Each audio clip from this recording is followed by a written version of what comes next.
Пред некаде 10 минути заврши пресконференцијата на премиерот Христијан Мицкоски и еврокомесарката Марта Кос, која беше денеска во официјална посета на македонската влада, односно на Македонија.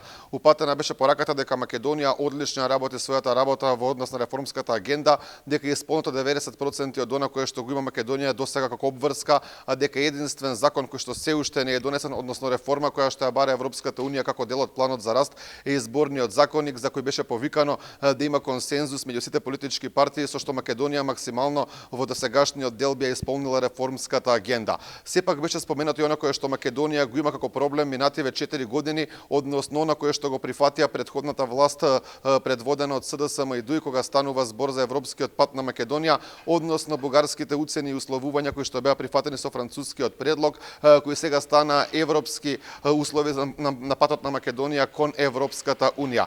Марта Кос сепак упати кон државата охрабрување да продолжи со реформската агенда, иако кажа дека условот за државата е сепак да го промени уставот и внесувањето на бугарите во устав.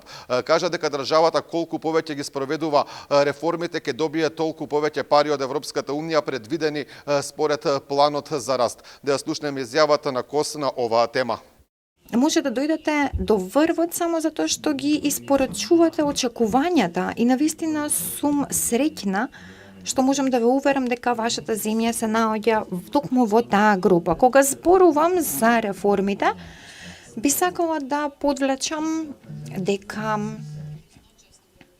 реформите не се работа само на владата, тие не се работа само на собранието, тоа е национален проект каде што сите засегнати страни треба да бидат сериозно вклучени и особено собранието. Да, тоа е местото каде што се усвојуваат реформите, па затоа се надевам со оглед на тоа дека спроведовте 90% од 10 реформи кои што требаше да се исполнат до 15 јули и тие последни 10% се секако изборниот законок кој што ќе биде усвоен.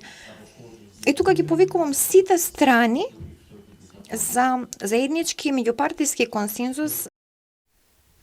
Тоа беше изјавата на Марта Кос околу реформите и она кое што е потребно да направи државава во спроведувањето на реформската агенда со цел да добие што е можно повеќе пари од Европската унија. На оваа тема говореше премиерот Христијан Мицкоски, кој што кажа дека Македонија во наредниот период активно ќе работи на она што е нејзина домашна задача, односно спроведувањето на реформите со цел напредок кон Европската унија. Но порачи дека ќе се бори за она која што е една од главните цели на државата во моментов, односно тоа билатералните прашања кои што го чепкаат македонскиот национален идентитет да не бидат услов на патот кон Европската унија. Премиерот Мицкоски порача дека единствената цел на Македонија во моментов и крајна цел е членство, полноправно членство во Европската унија. Да ја слушнеме изјавата на Мицковски на оваа тема. Се цениме поддршката што ја добиваме од Европската комисија, како и стручната и финансиската помош што придонесува реформите да се реализираат побрзо и поквалитетно.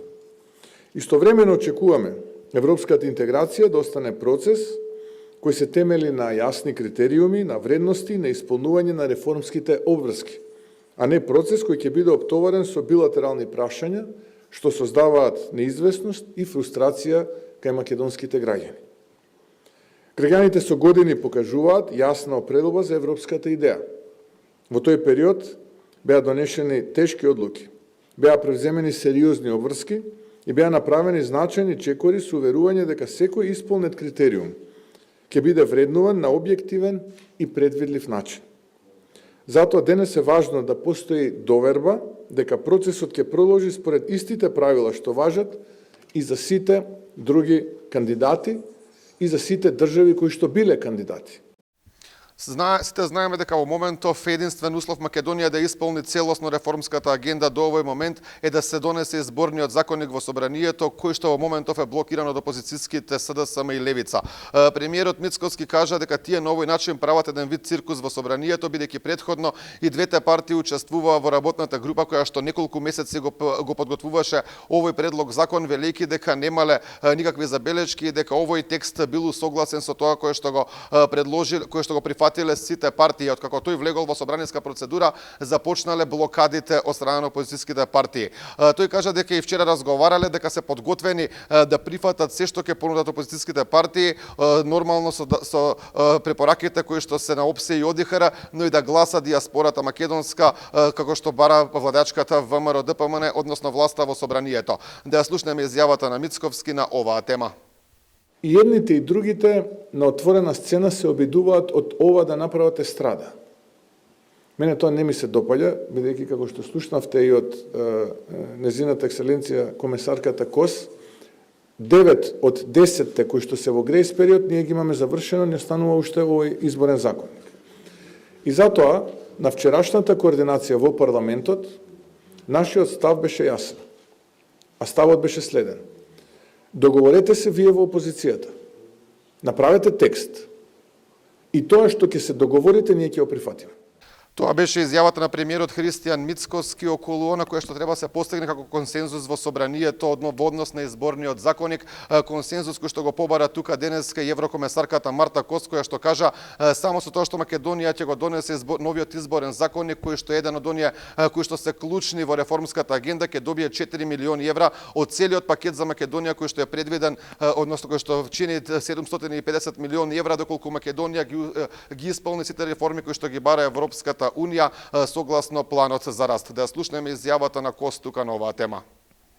Ние може да даваме заеми и грантови на владите во земјите кандидати, во овој случај на Северна Македонија, само ако тие испорачаат. И овој изборен законник е над 4 милиони. За мене ова се навистина многу пари. Уште еднаш, знаете, не е тоа само да се штиклираат реформите, туку тоа е да се направи нешто добро за луѓето, за земјата. И затоа, сега да се навратам на вашето прашање.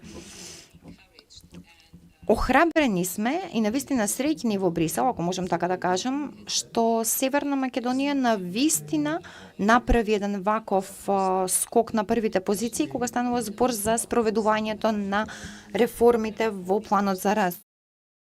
Марта Кос денеска од Скопје порача дека Македонија напредува и во однос на здравството, односно полека напредува кон влегување во здравствениот систем на Европската Унија, што би значило уште поголеми придобивки за медицинскиот систем во Македонија. Кажа дека Македонија активно работи во делот на сајбер безбедноста, односно ќе има воиднина помош од Европската Унија и во овој дел. Целосен извештај околу она кое што денеска од Скопје го порачаа премиерот Христијан Мицковски и еврокомесарката за проширување Марта Кос, најавувам во следното информативно издание на Алфа телевизија во 17 часот и 30 минути. Костадин.